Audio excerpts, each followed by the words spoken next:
Hello everyone, it's DA here with a little bit of an Anthem news while you watch this epic boss fight in the background. Now in the past I've talked a little bit about the in-game lore, how the machines in the world came to be, and I also recently talked about the different classes in the game as well.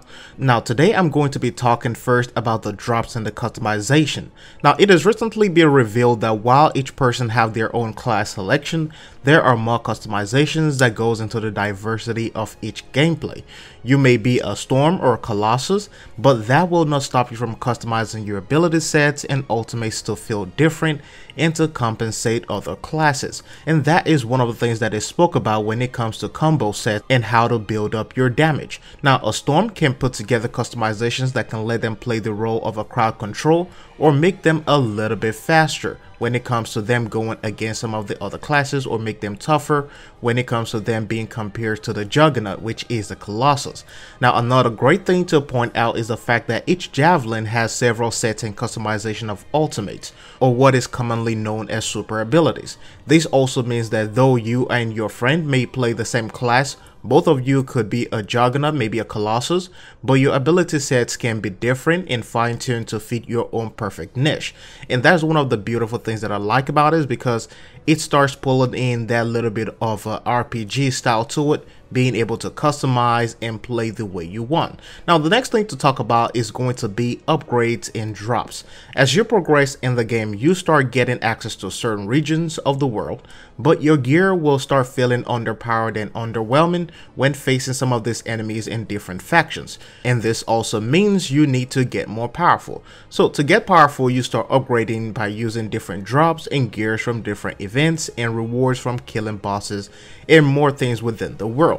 But the best of the best is going to be the epic drops, or what is called as the exotic drops, or exotic items for some of you who are trying to use terms from other games. Now as the name entails, these are very rare items, with the most chance of them dropping almost limited to certain hunts or certain events, and sometimes they could even drop from unexpected sources.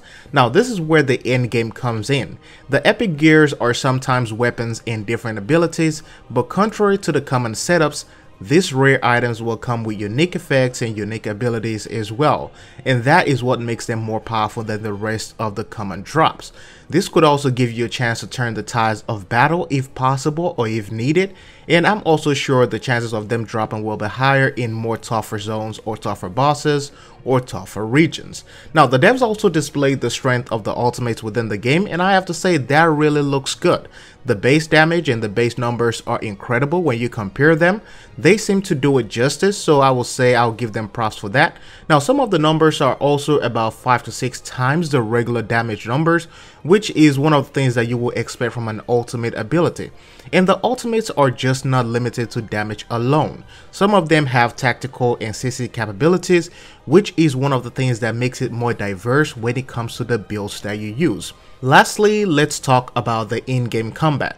Now, one of the great things about this is Anthem is going to be PvE only, and that is a great news to a lot of people out there. And what you see on the screen is going to be the spider boss, and I have to say, this is quite interesting to watch, quite interesting to digest. The stage looks massive and also contributes to the immersive experience, being able to fight something in a massive or giant cave. Now, while you fight this giant spider, you also have to deal with the small boss that are spawned by that big enemy.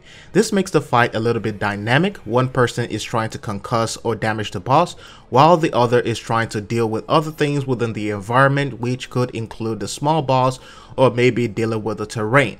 Now we could see the boss also dealing some massive numbers, and considering that the spider is somewhere closer to the earlier stages of the game, it also hints at the interesting challenges and the raids in Anthem if possible, because if you can have something this tough at a much earlier stage, then I can look forward to something more tougher and something more difficult and challenging in the future.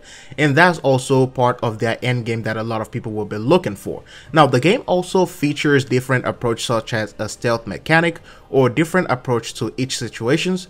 You can go in guns blazing, or you can take a tactical approach by disabling some units or disabling some features before you finally attack your target. But with that said, I hope you guys enjoyed this video, and also let me know what you think about this video, what you think about the game as well. But as always, it is DA signing out. I'll see you guys in the next one.